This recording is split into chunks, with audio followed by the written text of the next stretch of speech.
Damage is a simple power on the face of it, and it will be the bread and butter for a lot of builds no matter who you are. Everyone has a built-in damage power in the form of their strength ability score, which can act as its effective damage power rank. The damage power inflicts damage in the form of injuries on a target. In its base form, the attacker makes a close attack check using their fighting ability score to determine their hit check versus the target's respective parry DC. As a reminder, checks use 1d20 as the base dice in Mutants and Masterminds. Unless otherwise specified, assume a check or a roll is 1d20 plus the modifiers. If instead it is a ranged or perception range attack, the contested check is dexterity ability score versus the target's dodge DC. After the hit is confirmed, the defender rolls their toughness versus the damage rank plus 15. 15 is always added to damage, but the damage rank itself scales based on the power used. Toughness itself is the stamina ability score plus the toughness defense. For a generic punch or kick, strength is used as the base damage rank, so a strength rank of 0 would result in damage DC of 15, while a strength rank of 5 would result in a damage DC of 20. If instead one is using a damage power, in this example one with a rank of 7, then the damage DC would be 22, 15 plus 7. Depending on how high or low the defender rolls their toughness in comparison to the damage DC, they may suffer no injuries at all, or be knocked out cold, or anywhere in between. Failure against a damage resistance check is scaled in degrees. You only suffer the effects of the individual degree category you fall into, not every category all at once. If you meet the DC, then you get a clean pass and suffer no damage. Anywhere from 1 to 5 under the DC is 1 degree of failure. 6 to 10 under the DC is 2 degrees of failure.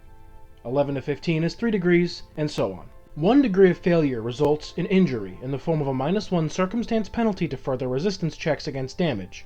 That is your toughness defense. In other words, you will keep taking more and more damage as time goes on, as you suffer more injuries. This is often kept track on unofficial character sheets under the injury section, although you will not find this terminology in the official character sheet that comes in the book. I will refer to suffering this circumstance penalty as taking an injury from now on. 2 degrees of failure also results in 1 injury, but also the dazed condition until the end of that character's next turn. Dazed characters essentially lose their free move action and are limited to their free actions and a single standard action, but they may spend their standard action to move as normal.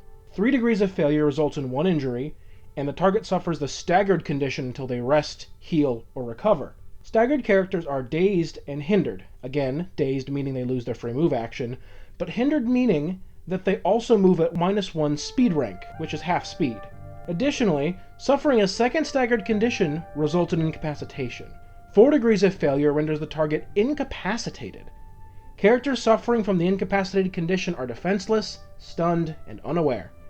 Defenseless literally means they gain no active defense bonus from their abilities and defenses. That's no parry and no dodge.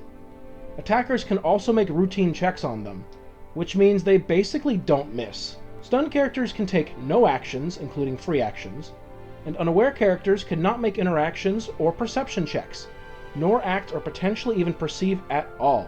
You are entirely out of the game and usually unconscious.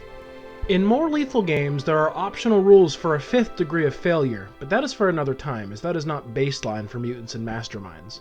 When using the more lethal rule set, damage is also more brutal as well, with each degree being more debilitating than base rules. Furthermore, injuring an incapacitated character renders them dying. Injuring a dying character outright kills them. Objects, or any other target lacking a stamina rank, like an android, can also be damaged in this way, although objects cannot be dazed or staggered.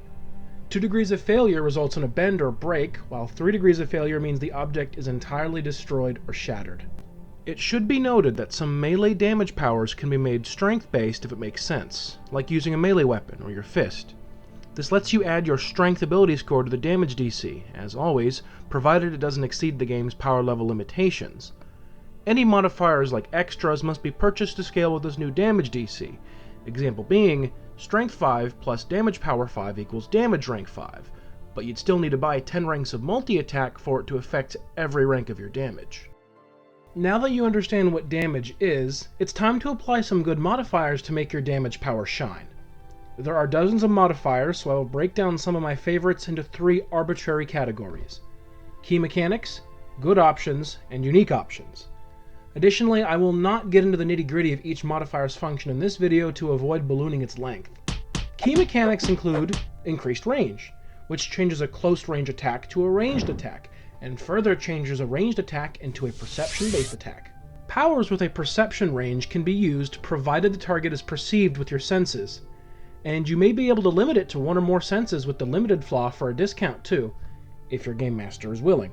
The increased range extra costs 1 power point per rank to go from close range to ranged, and also an additional power point per rank to go from ranged to perception.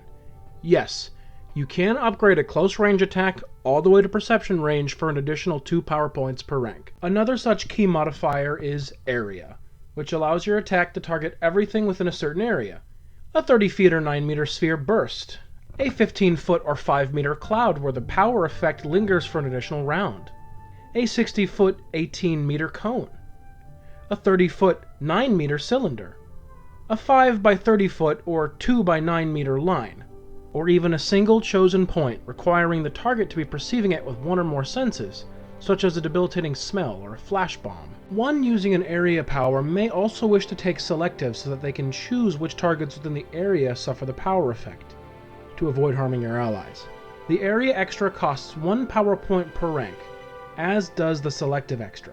The multi-attack modifier allows you to choose multiple targets in an arc, suffering a -1 penalty on each hit check for each target chosen, like say -3 for 3 targets.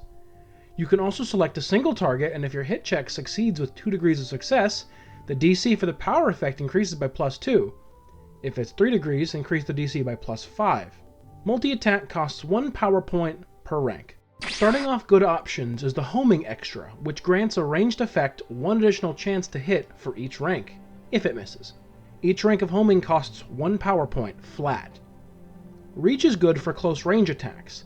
Each rank of reach grants your attack +5 feet of range, with the examples given being a spear or a whip. Reach also costs 1 power point flat per rank.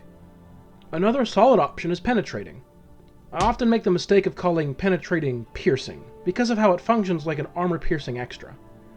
A defense that is exceptionally resilient due to the impervious extra does not need to be rolled if the power in question is of a rank equal to or half of the defense's impervious rank, rounded up.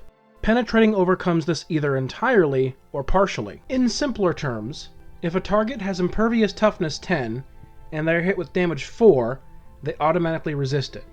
If that same damage 4 has penetrating 4, then the target must still resist that damage 4 power as normal. If that damage 4 power has less ranks of penetration than its maximum, say rank 2, then instead the target resists up to the penetration rank, so damage 2 instead. To further simplify, each rank of penetrating overcomes 1 rank of impervious defense. On to unique situational options. The innate or permanent modifiers on a damage power prevent it from being disabled, usable for something natural to your character like an animal's claws or an aquatic creature's ability to breathe underwater. Incurable does exactly as expected. Incurable damage inflicted cannot be healed by regeneration or healing powers unless those powers have the persistent extra. Damage done will stick until they rest. Insidious and Subtle are a terrifying combination for nearly any offensive power. Subtle with 2 ranks makes your attack undetectable without a 6th sense or incredible skill check. While Subtle makes your action undetectable, Insidious makes the result of your action undetectable. Imagine being attacked by some spirit or force and not even realizing that you're being attacked or hurt until it's too late. Game Masters, beware this combination. Each of these modifiers costs 1 point flat, except Permanent, which is free as it has a drawback, and Subtle, which has up to 2 ranks. As previously stated, I will be brief when discussing these powers, so I recommend you read up or ask your Game Master about them. Also keep in mind that your powers have to have the same range to be allowed to be linked together, which can be changed with modifiers if they do not match innately. Affliction is an amazing power, especially when combined with damage. Your damage attack hit check is used for whether afflictions hit, but the opponent resists with fortitude or will depending on the power, which means there's potential for injury and a debilitating status effect on top. A fine example is Shigaraki's Decay, which might hurt you and leave you with an impairment debuff that reduces all further rolls. Or something like Superman using his ice breath to immobilize you on top of the frostbite. Nullification, if you can justify it, is a hell of a wing clipper. Using the same attack check as your damage check, again, the target will have to resist with either their will defense or their power effect rank. This will shut the power off, and if you have a modifier like concentration, you can keep it off. Examples being Neji's Gentle Fist, which grievously wounds the opponent and disables a chakra expression, nullifying all chakra-based powers. In a mutant heavy setting like X-Men, maybe a mental force field could cause psychic damage as well as stopping the target from using their own psychic powers. The last exceptional combination I will present is the Weaken power. Weakened targets have an ability score reduced for a time. This can potentially disable a target, or even kill them if the correct ability is chosen. An evil character like Dabi from My Hero Academia may have their weakened power affect stamina, so if the target rolls low enough and their stamina is weakened below -5, they immediately begin dying. The intense fireball simply annihilates a target, potentially in one turn if the GM allows the weakened power to occur before the damage power. A more benevolent hero like Batman may simply harm the target enough to prevent them from harming others, like using a batarang on a target's head to concuss them, or arm to injure them, weakening their strength to lower damage output or even make the target collapse from pain.